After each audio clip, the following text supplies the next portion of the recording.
Welcome to OBM Unscripted, where the systems get sassy, tech tantrums are tamed, and real talk rules the mic.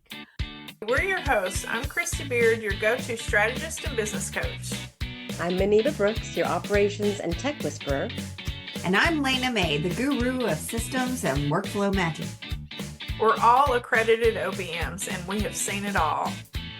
If you've ever wanted to scream into a client brief, cry over Zapier, or Google, "Can I invoice for emotional labor?" you're in the right place. This is your space for behind-the-scenes stories, hot takes, and community vibes for OBMs, VAs, and online service bosses. Real talk, real answers. Unfiltered, Unscripted. Hey, everybody. Welcome to another episode of OBM Unscripted, where we get unfiltered about being an OBM. I'm Lena May. I'm here with Manita Brooks and Christy Beard, and today we are talking about how to find clients. And I know at the beginning of my journey, it was not as simple as everybody out there said it was going to be. So let me ask you guys, what are some challenges that you've had when finding clients? Let's start with you, Manita. So I think my journey to finding clients was a weird one. Majority of my client base has come through referrals, and I know I'm fortunate in that. I know I've talked about this before. I was with a VA agency, and a lot of times when you sign with a VA agency, they do have a non-solicitation agreement that you cannot take clients from them to go independently. So a few of those clients actually referred other clients to me and said, okay, so at the end of the 12 months, I'll see you again. But in the meantime, help this person. Okay, great. And that was amazing. So I was able to get referrals that way. And then on an unrelated topic where a lot of my clients happen to be neurodivergent, not that I decided to target that demographic, but it just kind of happened that way. A lot of times when you're living life as a neurodivergent person, social skills are not your strength. This happens for a lot of neurodivergent people. So you tend to move in groups where you are going to be accepted. And usually you find community with other people who are also neurodivergent.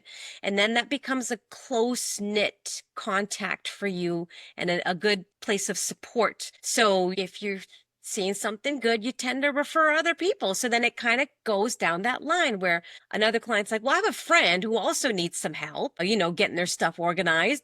Can you do anything? Sure, of course I can. And then it kind of just snowballed from there for me. I also know I went to a couple in-person events, weirdly enough, and getting out there and talking to people, I found it a lot easier where I'm in person and I'm talking to someone. I'm not having to do the marketing thing where I'm making a video or I'm doing a social media post. And it just felt easier and more natural for me to connect with people who I probably would get along really well with. And that was my secret sauce, I guess. What about you, Christy? Yeah, I totally went in a different direction.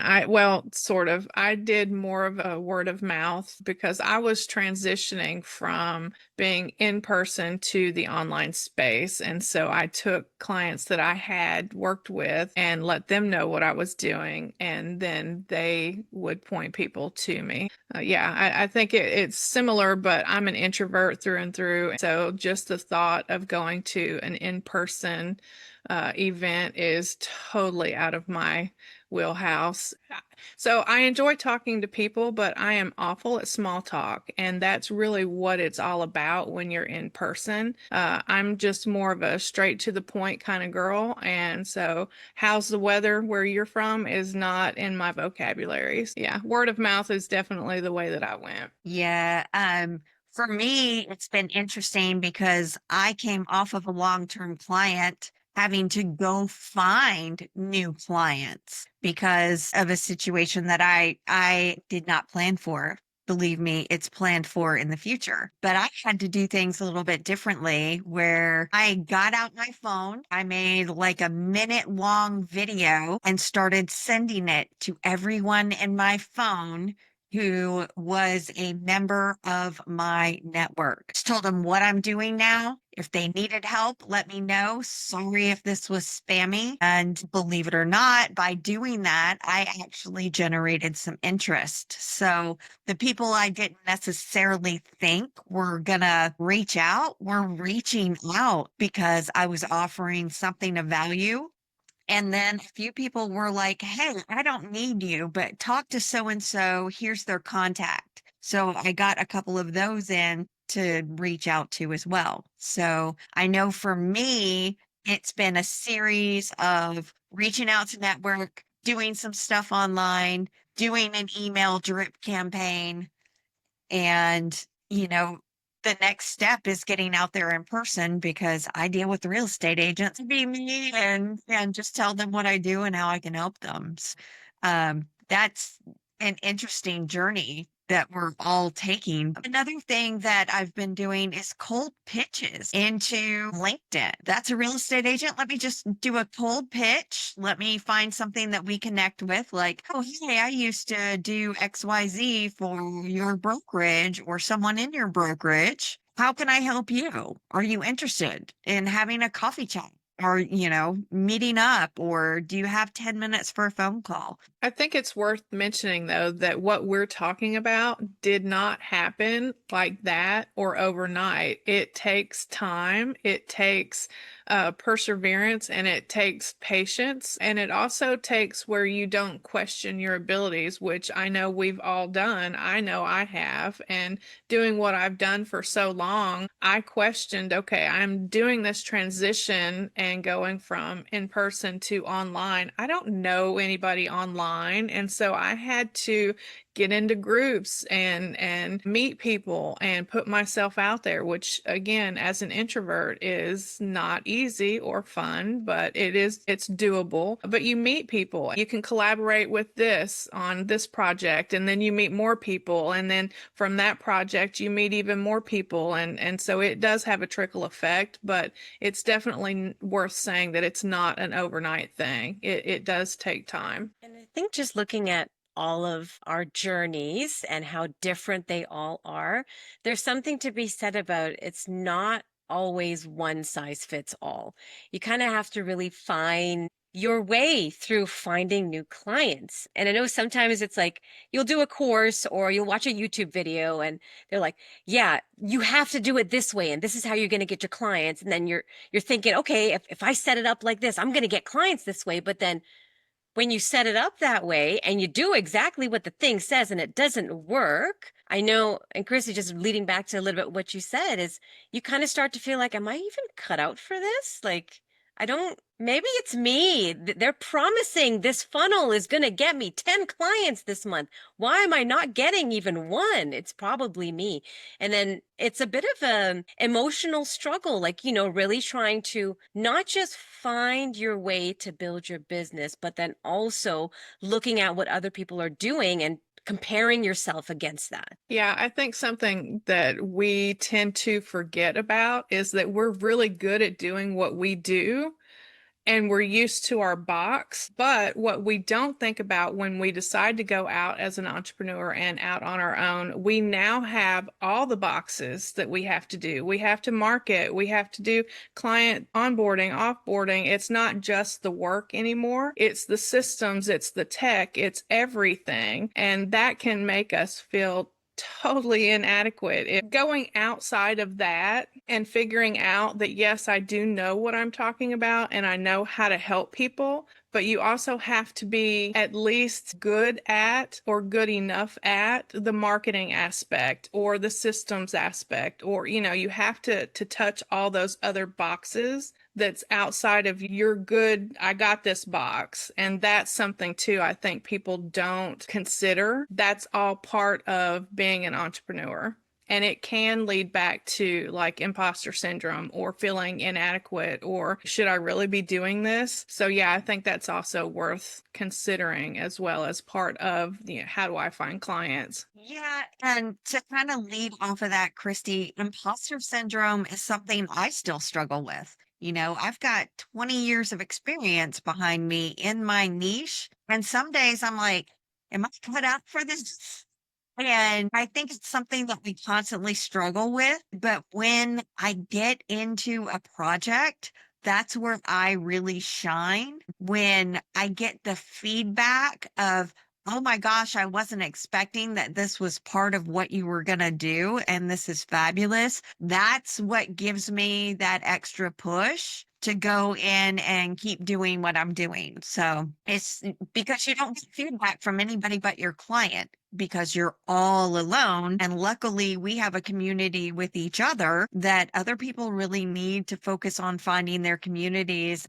You know, I'm having a bad day. I need 15 minutes. You got 15 minutes so I can just vent and then great. This is, fantastic. But the other thing you've got to remember is that what you're seeing online is all of this other stuff. So you're looking at their best case scenario that they've been working at for possibly years, that they're telling you you can do it in 10 minutes. And that's not the case as an OBM. It's something you have got to work at every single day. So speaking of unfiltered, I know that's part of our tagline, but in trying to find my first clients, I made a very, very expensive decision. And that was to go ahead and hire an external marketing team, to hire someone to do my website. And they're like, we're going to get your SEO. We're going to blah, blah, blah. And at that point, I was in a point of desperation because I was like, I need a client. Like, I have to make this work. And I'm not good at the marketing thing, so I'm going to hire someone to do it. And that desperation cost me a lot of money because hindsight, yes, and I ended up redoing everything by myself anyway, because I got locked into a contract with this marketing agency and I couldn't get rid of them. And I hated my website and I couldn't. And it was just so frustrating that in my search to really make this OBM thing work, I thought if I outsourced it, that's going to get me the results because, well, a lot of people hire web designers, and maybe the web designer can do it better than I can. Imposter syndrome talking. And I signed that contract, got stuck with this agency for a year, and they weren't delivering the results. They were outsourcing all of their work and just charging extra. They were a local Canadian company, but meanwhile, everybody you're interacting with is overseas. And they're basically telling you, I'm running this stuff through ChatGPT. And it was so frustrating knowing I couldn't get out of that contract. And my marketing was now subpar from where I would have wanted it. But I thought this will get me to that next step faster if I just paid someone to do it for me. So, it's really hard. Like, when you are in the early stages of marketing your business, that's almost like your make or break moment. You do everything you can because you want it to work. So you do all the funnels that you see on YouTube, you do all the strategies that everybody talks about, and you look at case studies of people who are so successful. What did they do? Can I reverse engineer that? You go out and hire a marketing team like I did. And sometimes it all still doesn't work. And it's easy to get discouraged that you're like, maybe it's me because I did all these things that all these successful people did. I actually went out and hired professionals to do it for me. And still I'm not getting anywhere. And then it's like, you do have to take a step back, at least I did, and just take stock. What about this feels uncomfortable? Does this actually align with the people I'm trying to attract? And then you almost have, it took me to doing a deeper level of work on my business strategy where, what do I really want to get out of my business? I wanted to buy my time back. Okay, so what does that look like for me? Get specific. Okay, I want to be able to work with clients who are aligned with the way I work. Okay, and that just happens to be neurodivergent clients. Okay, great. We're on the same page. Now we're running, system starting to go. Okay, how do I get to that clientele? And again, a lot of this realizations was coming as I was already making connections and getting referred. So it didn't come all at once. This is like a 2-year journey so far that I've been on. It didn't come overnight. It didn't come after I watched a YouTube video. We've been talking weekly, sometimes more than that, for almost 2 years now. And it didn't come through our weekly conversations either. But slowly and surely, like bit by bit, I started to gather the information, and then the pieces started to stick and the puzzle came together. So tying all of that in, yeah, there's imposter syndrome. Yeah, having a community does help. Yeah, taking courses, watching YouTube does help. Sometimes you get lucky and a marketing agency might help, but it's really, I think to me, it's about finding your stride and going with it. And being authentic to how you work and how your mind works. Because like Lena, you're on social media. I'm not. I don't like that. I don't use it in my personal life. I find it really hard to use it in my business life.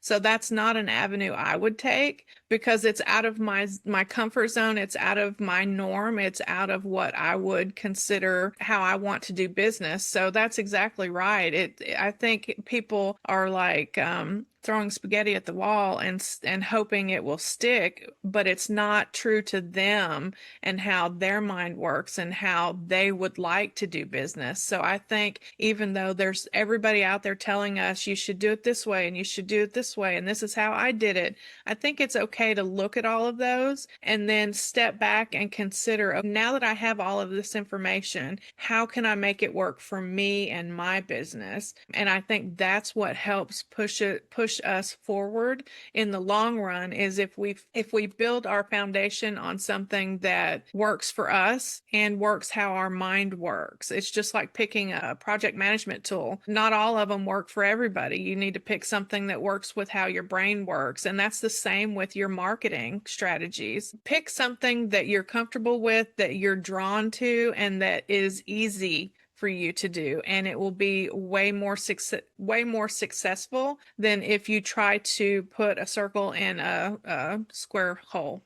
We can really get caught up with the messaging that's out there too, right? When it comes to sales and marketing and the funnels. And of course, salespeople, they're really good at I their don't want job. to offend any salespeople. I love the salespeople out there, but there's a certain personality type that is drawn to that profession. Very extroverted, very bubbly, very, unfortunately, when you get into those spaces down that social media hole about marketing and all of that, sometimes you get these toxic positivity messages that, well, you're just not determined enough and you're just not hustling enough and you just got to do it. Do what other people won't so you can live the life that they don't have, and whatever all those slogans are, and you try to get caught up on it. And those actually could have a worse effect on your mental health, because then you're like, I'm not hustling enough, when literally you're spending 22 hours a day working on your business. And then the little sleep that you're getting, you're dreaming about your business because you're just trying to make this work. So it's about tuning out the noise as well, because there is so much noise out there. If you find a system that works for you, great. That's awesome. Do it. And if that hustle culture feels comfortable for you, great. That's where your zone of genius might be. But again, acknowledge that it's not the same for everybody. And no, everybody can't hustle. And sometimes people start in the morning with half a battery anyway. So, whatever you can get done in that half a battery, it's okay. It's going to be great.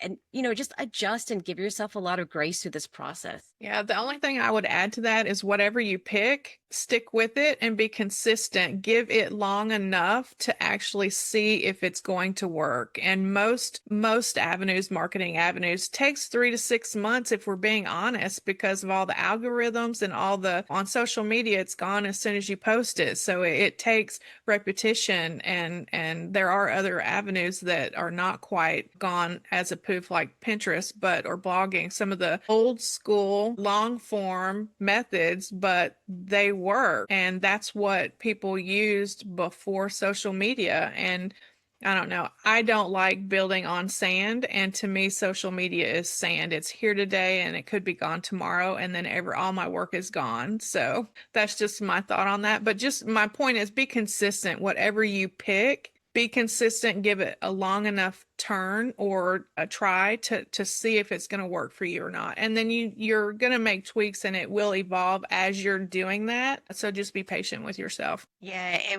And one other caveat to that is that I have to stay on top of the real estate market, what's going on, because it's a skill I have to have in order to connect with my clients. So if I know what's going on and they don't, then they're like, oh, maybe she does follow real estate a little more closely than I do. And I do need her to do XYZ for me. So it's a skill that I have to stay on top of in the background. But just like real estate, I mean, it's a roller coaster. It's up, it's down. I have good months, I have bad months. It's just that consistency will allow you to find the right clients for you to the point where you can actually say no to people eventually. But I think it's the desperation in the beginning that we all get caught up in. Like, I need to make this work. I need the money. I need this. And that's what nobody tells you when you listen to YouTube or take these courses. They make it sound like it's all plug and play, and it is definitely not plug and play. No. But they come up with it's your scarcity mindset.